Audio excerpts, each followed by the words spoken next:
During yesterday's Daily Dose of Leadership, we talked about what encouraging others does for you, how giving what you didn't receive feeds something in you too. And today, I want to stay on the encouragement theme because there is a ratio that every leader needs to know. And my partner, Nick, and the dishwasher are going to help me make the point. So, Nick was recently grumbling about how I load the dishwasher. It is not up to his standard.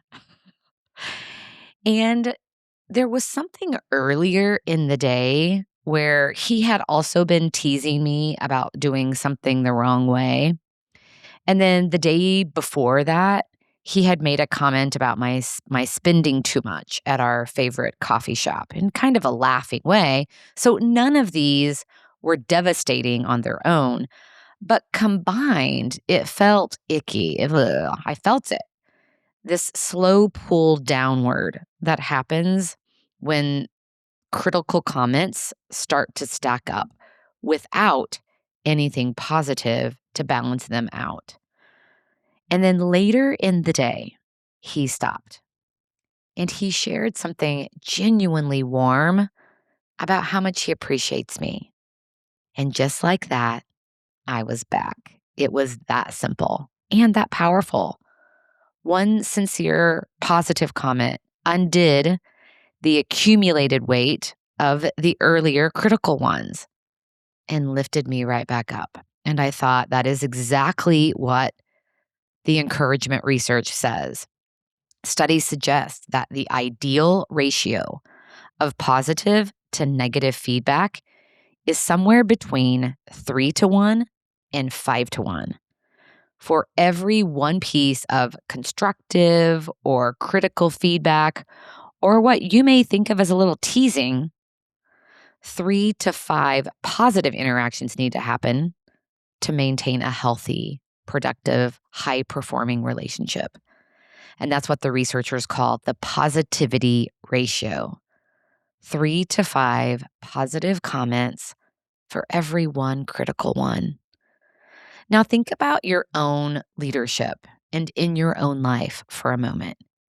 If you tracked your interactions with your team, your family, your people this week, the ratio of encouraging, affirming, appreciating moments versus the correcting, redirecting, critiquing, teasing ones, what would your ratio look like?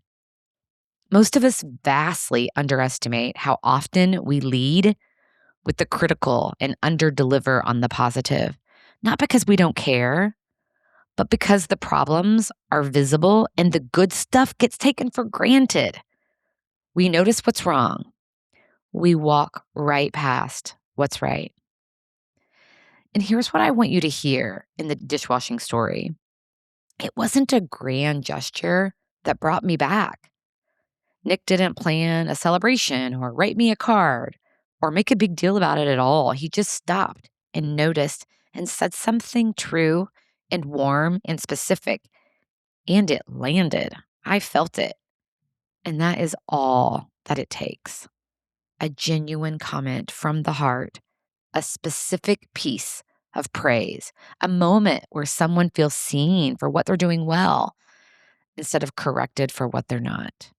3-1 at minimum. That's the standard. It's not just a nice idea. It's the condition your team needs to stay engaged, resilient, and willing to keep bringing their best. Isn't that reason to lean into that? So here's your reflection for today. What is your positivity ratio right now? At work, at home, in your closest relationships? And who needs you to stop today, just like Nick did, and say something true and warm and specific? Doesn't have to be big. It just has to be real. What a great way to take care of yourself and ultimately each other.